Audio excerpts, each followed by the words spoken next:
Warning, this show is for the sickos, where AEW is king. Welcome to Beyond the Junkyard. Yeah! Beyond the junkyard, echoes roar.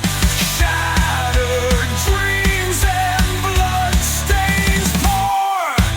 Grit and glory, all from war. Battle cries forevermore. What is up, everybody? Welcome to another episode of the Beyond the Junkyard podcast, solo edition. I am your host, Junkyard James, and it is AEW Dynasty weekend, and it is coming sooner than later. This is Saturday morning. We are recording this, and I just want to be more active on solo shows every weekend, and so it is my hope and goal, excuse me, as we move into April, into the summer months, to try and put more content on the solo side. Cody Marinera, my co-host on the Thursday live stream, may be putting more solo stuff out as well. That's up to his schedule and up to how he can do things. But you know, in the weekends going forward, you might get an additional episode of the Beyond the Junkyard podcast. And so the live stream, we really like to break down Dynamite. We like to break down the product and give our highs and lows and really soak up AEW Dynamite. This weekend show, I really want to rock the boat. Our new saying on the Beyond the Junkyard podcast is, it's time to rock the boat and sweeten the sauce, and we sweeten, we give you the sweet sauce on Thursdays, and really on the weekends I really want to rock the boat, and I really at the beginning here would love to give thanks to some of our affiliate partners. Let's talk about W Energy. If you're looking for an American-made energy source that boost to keep you sharp without any of the jitters or the crash, say hello to W Energy. They are packed with clean, transparent ingredients, no sugar, no artificial junk, pure, crash-free focus is what you're getting with W Energy. Whether you're a gamer or working long hours or grinding throughout the day, W's got your back. Proudly made here in America.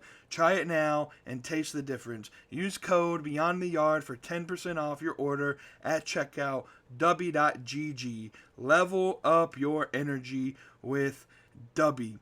So hey, let's talk about what I want to talk about in this episode, and that is this story that has seemingly been viral now since Monday, and that is BJ Bethel's exclusive report on AEW streaming numbers on Max. He put on a tweet March 31st, 2025, exclusive AEW streaming numbers on Max average around 80% of live cable numbers, pushing total viewership to 1 million viewers. He writes in his report on SEScoops.com, All Elite Wrestling is averaging around 500,000 viewers for its Wednesday Dynamite show on Max's streaming platform since the show debuted earlier this year on Max. Excuse me, I'm still getting over this cold, so if I cough a lot, I apologize. Combined with the live cable numbers, this would give Dynamite an average of around 1 to 1.2 million viewers per episode since it was added to the streaming service. He's put some updates in the story. One of the updates, which I was going to get to, was AEW president Tony Khan has corroborated this report during the AEW Dynasty media call. John Alba asked Tony Khan about this report, And Tony Khan has basically said those numbers are what he's hearing as well. According to sources, BJ Bethel writes, the show is averaging 60 million minutes watched per show, with a deviation of 10 to 20% depending on episode and competition. Nielsen-style viewership numbers aren't exactly important to streamers. The minutes watched averages to around 500,000 viewers per episode live plus one. This is what this means. This is where I think a lot of people misunderstand this. This is live plus one, meaning watching it live with AEW with on the simulcast live on Max, plus 24 additional hours. So this isn't saying we got 1 million people concurrently watching at the same time. This is saying 500,000 additional people watch the show live plus 24 hours. So by the end of Thursday night is what they're saying. Meaning it takes into account viewers who watched it live on the app and for 24 hours after the stream. 500,000 additional viewers. And so I want to spend some time, because a lot of people who think they know big game on streaming, who think they know WWE, and so they think they can talk about AEW. They think they can disprove this. And there's a couple of things that I've heard in the past week about this report from these people that, and by these people I mean people like JD and those type of people, Heel Usi and Jobber on X, who think they can just tweet and their audience was just going to eat up anything they tweet, and it's just this I don't know, hodgepodge of the same comments, as if they're like some sort of big group who got together and they have to like group think the responses. And so here's some of the responses to this report. I'll pull it up here. I'm pulling it up on social media.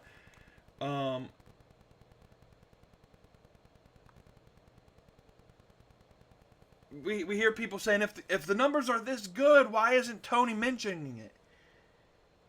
500,000 on Max would not be something to be quiet about. We hear people talking about, prove the numbers. The sources are, trust me, bro. And so I want to get into some of that. Let's talk about some of these conversations, and I'm going to explain to you why I'm going to trust that this is true until proven otherwise. Here we go. Let's talk about it. They say, why doesn't he reveal his source? This isn't real journalism. He's not giving real sources. Well, I don't know if you haven't read a CNN or a Fox News article in the past couple of years. This is journalism 101. You never reveal your sources. And this is why a lot of these sources are insiders within the company. And if the company doesn't want the numbers released, if they don't want the story to get out, they're not going to want some guy or some girl who's within the, an insider within the company to reveal themselves as the person given this information. In journalism, journalists have a journalist-client relationship. So just like if you go to the doctor and ask for somebody's medical history, they're not allowed to provide that without consent of the individual whose medical records you're looking for.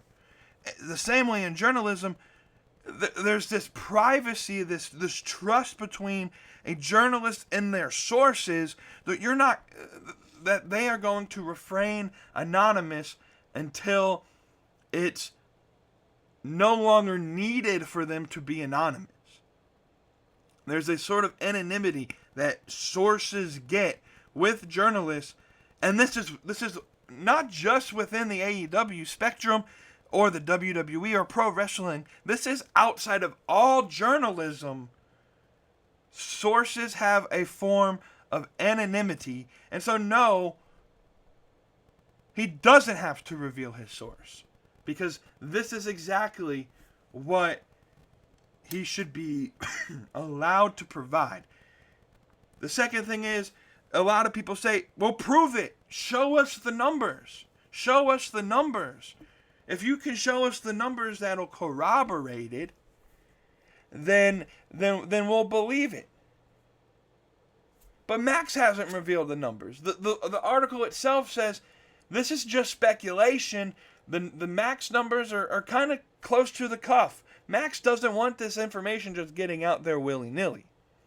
But even if Max did release the numbers, it's not on us to prove this report.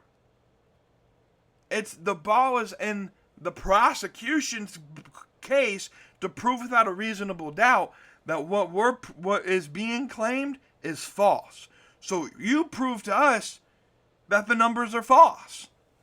That's how that works.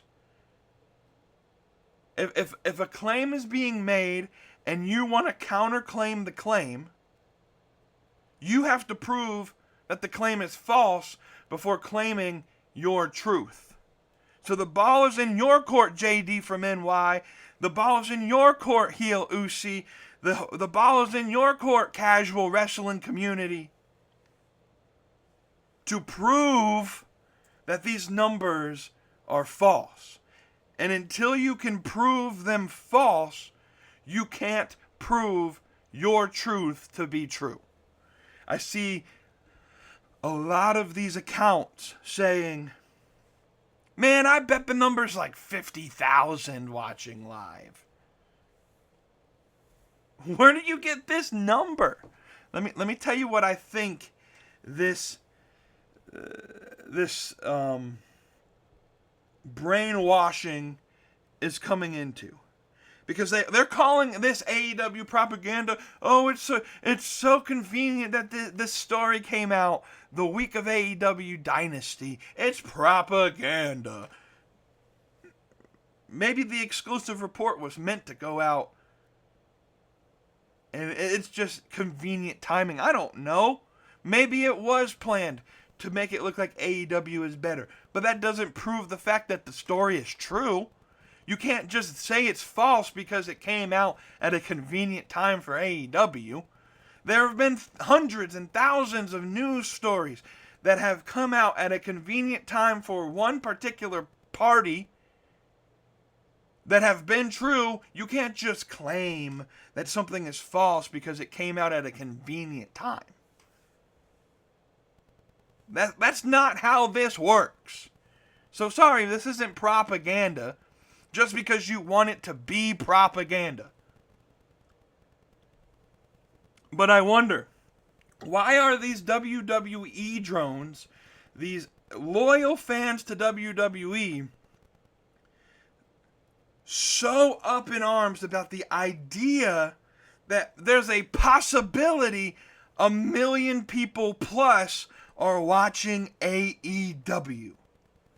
Let me tell you why I think that is. Because they have convinced themselves that WWE is far and away the superior programming. And that AEW is so niche of a market that there's no possible way 1 million people could watch the show. Because AEW is for the losers and the outcasts, and not the cool people. I heard on a podcast earlier this week that sentiment being expressed, where it was like, the AEW fans, they want to be the popular kids, but they're not. And that's just wrong to assume. Because a lot of those AEW fans used to like WWE, used to rock in your circles. But they no longer do because of those sentiments. And so They have brainwashed themselves that AEW is the ugly stepchild of pro wrestling, and there's no possible way 1 million people could watch the show. There's no possible way there's that much interest in AEW. There's no possible way that many people want to watch a show where wrestling is supreme and storytelling is secondary. There's no possible way, right? They've convinced themselves that AEW is irrelevant. And the truth is, AEW may be more relevant now than it's ever been in the 6-year history of the company. AEW may be hotter now than they were when CM Punk debuted. And they were hot when CM Punk debuted. They were hot when the company first started. But AEW has done a few things and gone back to normal strategies. See, here's what happens. Here's what happened. AEW came into the game with this idea, we're going to be the alternative. And they did things differently. They produced things a little differently. Their wrestling and their stories were a little different. They focused more on wrestling. And then they brought in, and to their detriment, I think they brought in a lot of ex-WWE wrestlers who wanted to do WWE-styled things in AEW. And those people are some of the likes of the people that are going back to WWE. Andrade, Rusev, Aleister Black, Malachi Black, Ethan Page. Some of those characters who are now in WWE, they wanted to do WWE things in AEW. And so Tony Khan said, let's try it. Let's see if we can do the storytelling thing and maybe put it on an equal pedestal as the pro wrestling. And they failed at it because that's not what they were meant to be. And so now they're coming around to being what they were at its inception, which is an alternative to WWE, not a copycat of WWE.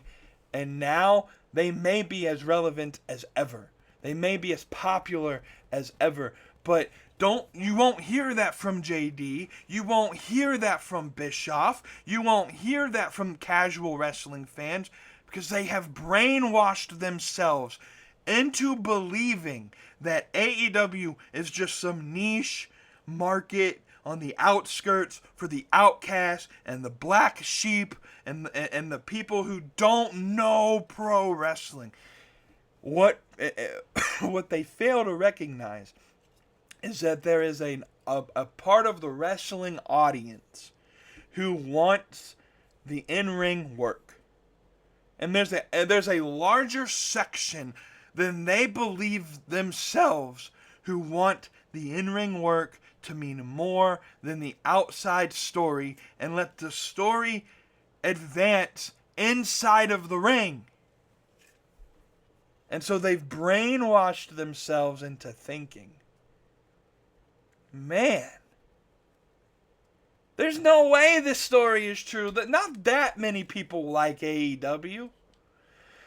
Not that many people want to watch AEW.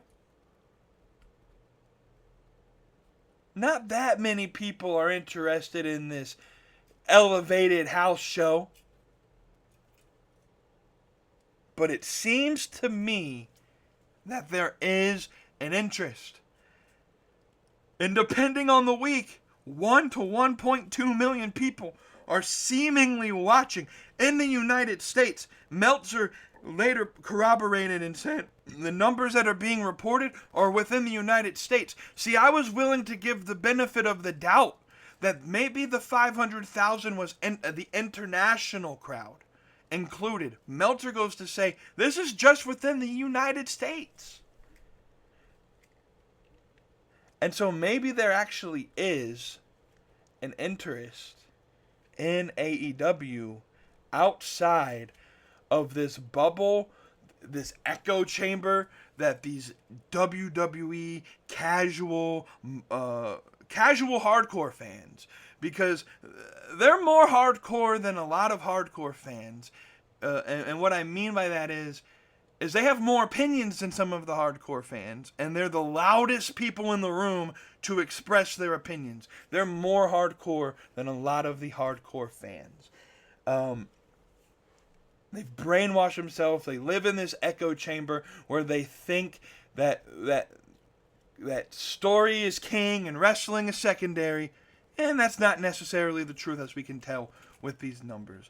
But maybe another reason why they're freaking out about this story is the fact that they might have 1.2 million people watching Dynamite live +1, and SmackDown's only getting 1.2 on USA. And we see the Netflix numbers, and from January 6th to current day, Raw is just purging viewers. They're losing viewers weekly. NXT, 750,000 one week, 670,000 the next week. They're purging their audience. They're not keeping people interested. They have the worst build to a WrestleMania in quite some time. A worse WrestleMania than maybe WrestleMania 32, and you can put an asterisk next to 32 because of how many injuries WWE had on that roster. If at that period in time, if they had a healthy roster, 32 may have been one of the best WrestleManias. It turned out to be one of the worst. This seems to be an even weaker build than a lot of the weaker built WrestleManias. And it seems like the same casual audience who they say AEW needs to compete for, they're just bored out of their mind with WWE. I have a friend who is a casual wrestling fan, and he's kind of an anomaly of casual wrestling fans, whereas he's casual. He doesn't know a lot of the AEW wrestlers. And he asks a lot of questions like, where's this guy? Where has this person been? Who's this guy? And because I will classify myself as a hardcore fan, I'm able to give him the answers and show him in the right direction. He's kind of an anomaly because he says he likes AEW more than WWE for the same reason I like it, but he's more casual. He likes the in-ring work. He hates the soap opera. He hates the spectacle and all of the whack stuff that WWE puts out. He thinks the Jey Uso storyline is ass, and I have to concur with that. He thinks John Cena's heel run has been ass, and I have to concur with that. I'm a big John Cena fan. I think this is going to ruin John Cena's legacy, and that they should have never turned him heel in the first place. And so, he's a casual fan, probably more casual than a lot of the people who say they're casual, and he loves AEW. And he hates this build to WrestleMania. And so, has WWE alienated the casual audience? And maybe that's why they're freaking out. Because, oh no, our biggest spectacle of the year has the weakest build we've put in a long time. And no one's buying Jey Uso as WWE champion. No one's buying the Cena heel turn. And it seems like WWE may not be the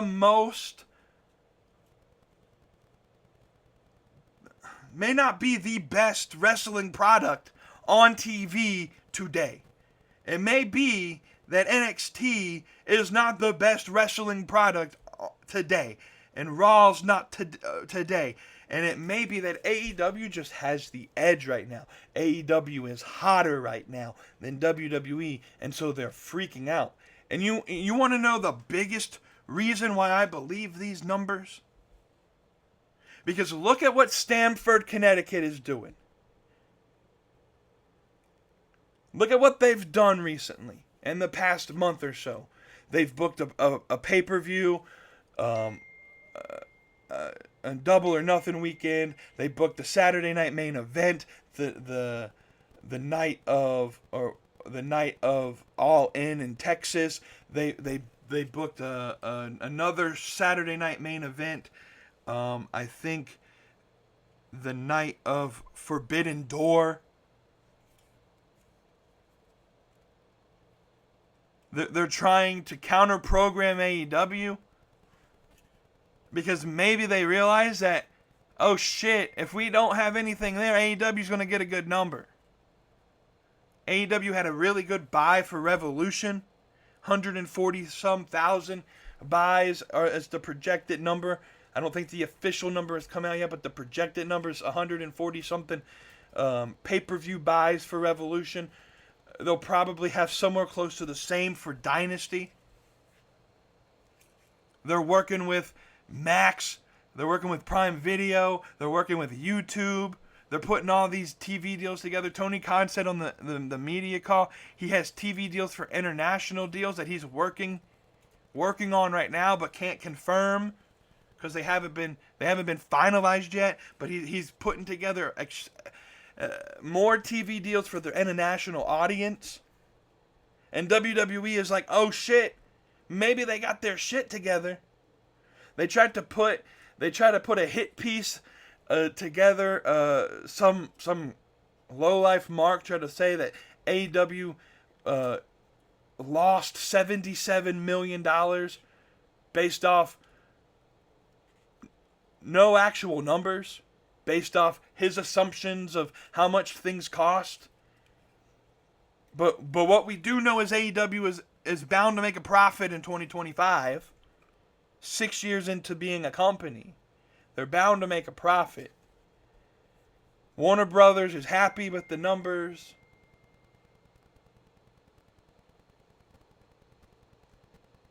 And so they're freaking out. WWE, Stamford, Connecticut's freaking out. The E-Drones are freaking out. AEW's alive and well, everybody. They're not dying. They didn't think they'd make it to year 6. They thought they'd die out before then. But you know what the truth is? The truth is, AEW's more alive now than they've ever been. And they start making money? Watch out, y'all. They start marketing the product better. Like, they still haven't perfected the marketing campaigns. They still have work to improve on in AEW. They still have things that I still think they've done pretty poorly. They still haven't perfected the booking. They still haven't perfected the women's roster and using the women more. But they've started getting there. They've made steps. Wait till they perfect it. Wait till Darby Allin comes back. Wait till the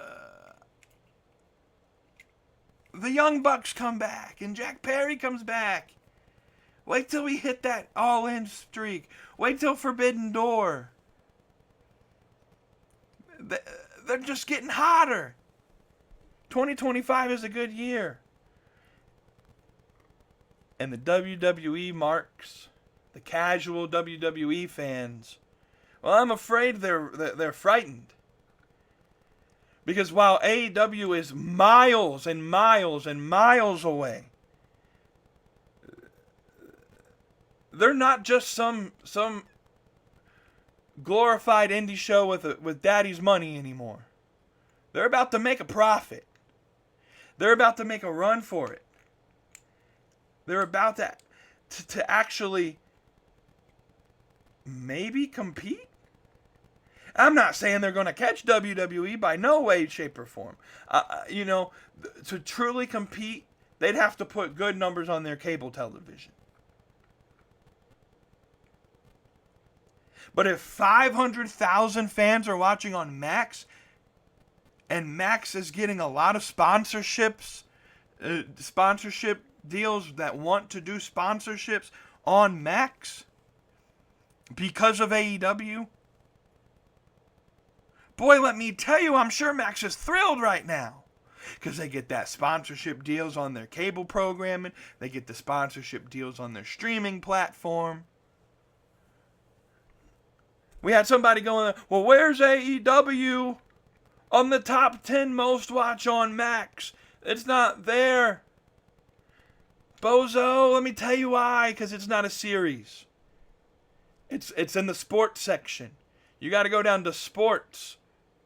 It's on the front page of the sports page on Max. It's not like Netflix, where you have one main home screen. Max is a little bit different. You got to search for AEW, and that might be a detriment, something that they can change. It's on the sports page. It's not a series, an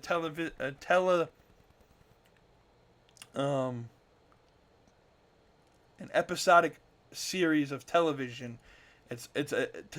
They're running it as a sport. And that's the difference. Netflix is the entertainment. That's why we're always so great on Netflix, because it's entertainment. And AEW is back to the sport idea. And I love it. And hey, everyone, we're alive and well. I'm not going to say we're back. I'm not going to say AEW's back, because AEW never went anywhere. Everyone's just brainwashed and think that like JD or any of these marks on social media who have a platform can say that AEW's dead and they just eat it up. That's not the case. AEW didn't go anywhere. They haven't left since 2019. They're more alive than ever. They have more resources than ever. They're making more money than ever. But they never went anywhere. They never died.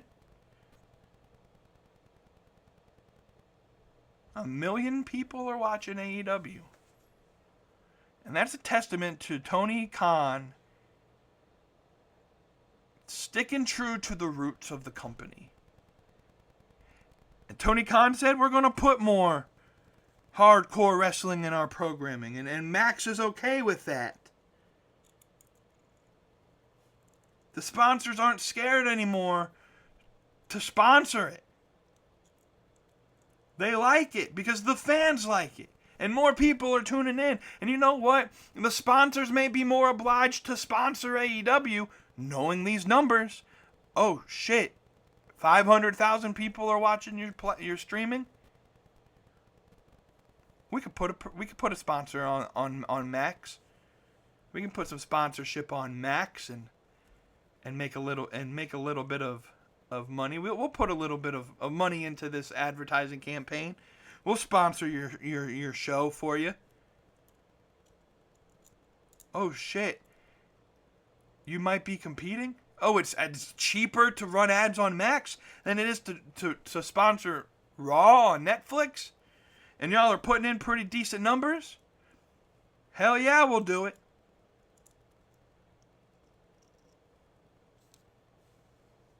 The people complaining about it are the same people who don't want to believe it, who don't want to think that AEW can actually compete with WWE. And while they're miles apart, and while they're not quite there and ready to compete head to head, while they're still just the alternative. And look, at the end of the day, I don't really give a shit about the ratings. I realized a long time ago the ratings don't really fucking matter. I care about what is the most entertaining to me personally. And so, whether there's 1 million people watching AEW, or I'm the only person watching AEW and talking about it on social media, I will support AEW until I'm black and blue in the face. Because it's just the more entertaining wrestling to me. To me personally. That's all I care about. But the reason I care so much about this story is because we hear all the time about how AEW is dying and they're purging their viewers, and yet it seems like their viewership is growing actually and not dying. And the company who's purging their viewers is WWE. That's why I care so much about this story. I don't care about the ratings. I don't care about the numbers. The numbers could say that AEW has 100,000 people watching on Max, and I'd still say the same sentiment. They could say 4 million people are watching AEW, and I'd still share the same sentiment. The ratings don't matter, but this story matters because it actually shows that AEW is more alive and well than these marks and these blowhards on social media want to give them credit for. And so, yeah, I'm excited for this story. And until one of these people can prove BJ Bethel wrong and prove him to be a liar, we're going to assume that the story is true. Tony Khan corroborated the story. Meltzer corroborated the story. So until you can disprove the story, I'm going to believe it. And that's all I got to say. I rocked the boat enough, I think, today. I got to thank all of our affiliate partners, Dubby, StubHub,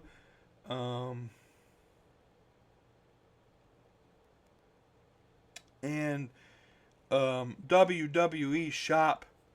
Thank y'all for sponsoring us. Find the links in the description of this episode.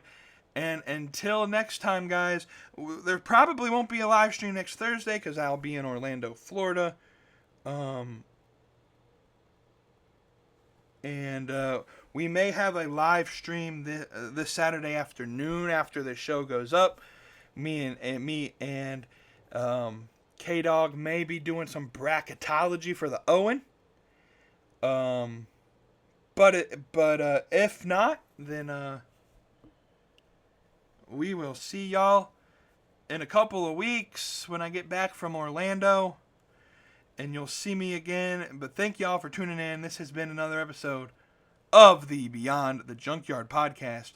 Enjoy Dynasty this Sunday. We'll talk to you here on the flip.